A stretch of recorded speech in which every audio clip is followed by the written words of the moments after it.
Welcome to Wally's Welding World. I'm the Weld Professor. If you haven't hit the subscribe button, please do, and make sure that you got the notification bell on, so when I drop these videos, you are notified they are coming out. So let's just jump right into it. You see me waving around my blue book here. I'm telling you guys, I live with this blue book in my back pocket when I'm working out there in the pipe industry, because it can come in so handy at times, and I need it so bad. And if I don't have it, it's kind of embarrassing to go ask the other guy to use his book. So invest in the book, have the book ready at all times, keep it in your back pocket. That's what I like to do, keep it in my back pocket. But today's learning is about fittings. I've been having a lot of people hit me up about the fittings, so I want to get into the fittings, to the terms and the technology of these welding fittings. A lot of people don't know the difference, so I'm here to share and explain the difference of the knowledge that I have for this welding industry. So pay attention and you might learn something. So today what we're going to get into is I got a little project and it's got an eccentric and a concentric fitting on it. And a lot of people don't know the difference between that, so I'm going to go ahead and break it down and show you. So a concentric fitting is a fitting that doesn't change on either side. It's sloped the same on each side. Say this is a 6x4, okay? Or 6x4. So with this, 6 inches is what I'm talking about. And so a concentric fitting is a piece of pipe fitting that you'll put on one end of a pipe that's 6 inch, and the other attachment will be 4 inches. And it doesn't change on the sides of the measurement. It doesn't have a flat spot. Now, eccentric will have a flat side. And then it'll taper. That's an eccentric. These are the difference between concentric fittings and eccentric fittings. So right here on the eccentric, it is flat on the one bottom. When you're going to put a lot of fittings in the facilities or the gas plants or whatever it is you're building at, you'll come across these two fittings right here. And I actually got some to show you, so that way you can kind of see the difference between them. This is an eccentric fitting, right? So the eccentric fitting, you can see, has a slope on the top and is flat across the bottom. A lot of the times, these are being used out there in the industry for low points. So that way, whatever it is that's running through there, commodity, product, whatever's coming through them pipes, it has a low spot, and most of the time this is for a drain. So that way it can get to the bottom of the pipe and drain out nicely. Now sometimes you'll see them do it like this, and they use it as a high point. They use it as a high point so that way the liquids could fill up, and then when it gets to this point, then it can travel into the next one. A lot of the times, that's what this fitting right here is used for. Now when you get into a concentric fitting, where it's just tapered on each side, okay? That is the difference. Now a lot of the time, this usually to slow it down or to speed it up, depending on which way the traffic of the commodity or product that's being in them lines is traveling, right?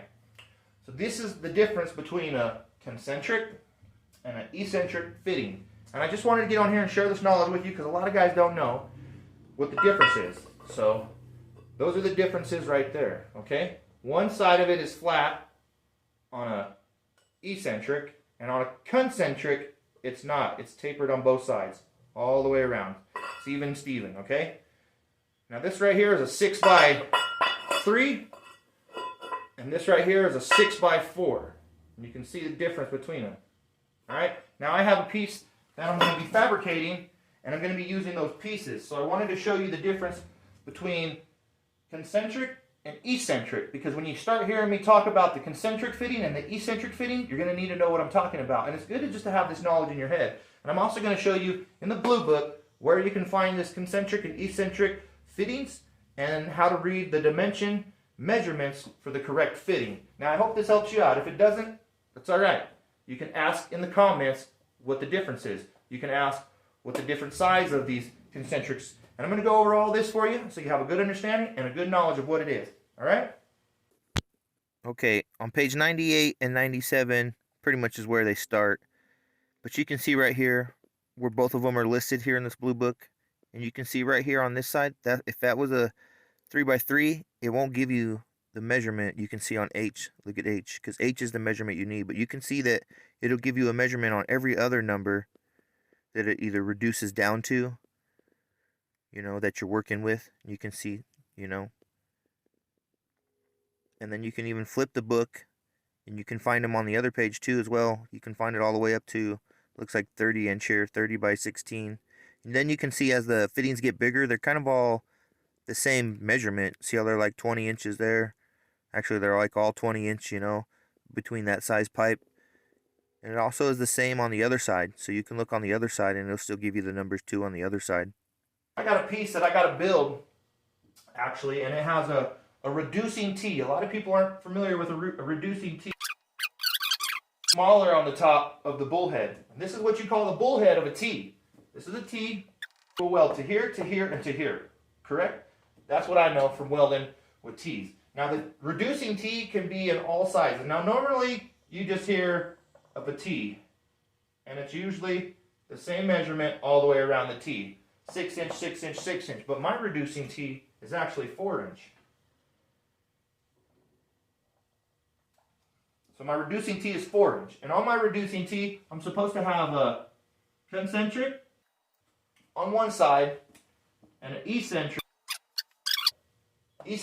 and concentric fittings that I was explaining. And off this bullhead right here, usually sometimes it just gets a flange. Okay? And then usually on these right here, you'll either get a piece of pipe that goes to it and then a flange. Now sometimes the measurement will change on these for you. And the only reason the measurement is going to change is either you're going to MIG these gaps or you're going to TIG weld these gaps. Now usually when you're MIG welding and you're TIG welding, these gaps will probably be about the same depending on how your technique and strategy is about welding. Now when it comes to stick welding, I do not take off any gap. I do not take any gap off right here in any of those. Nope, I don't take a 16th off, I don't take a 32nd off, I don't take anything off. And why is that? Because usually I believe the pipes, they come slamming together when you use that tiny little gap. And so from my experience and from my knowledge, you know, the measurement never changes when you have a little tiny stick gap. But when you're MIG welding and TIG welding, you're going to have a difference here. You're going to need to take off all these gaps to know the difference of what it's going to be to fabricate. All right? So we're going to start getting into this piece. I'm going to start fabricating for this piece.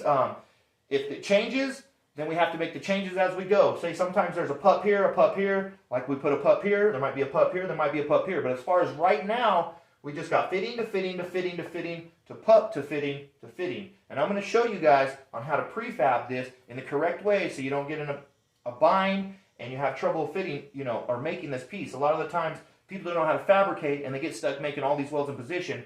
And I'm going to tell you right now, all these pieces right here can be rolled out on a rollout wheel. You don't need to make any of these welds in position. Every single one of these will be done.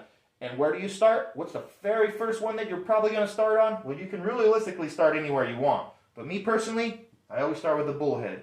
I always put that flange on that T first. That is the #1 rule and #1 step when it comes to welding to T's. Always put your flange on the T if you can, especially if it's a reducing T and it's smaller. And especially if it's got a pup. It just makes life so much easier because then you can put it on there, you can put your counterweight, you know, say you can just put a counterweight right here, same weight as that, and then you can roll all this out on a rollout wheel, right? Hook up the flange, roll the reducer, then roll the T, then roll the other reducer, and then put that there, your pup, and then put your flange. Again, eccentric, concentric. Know the difference between them.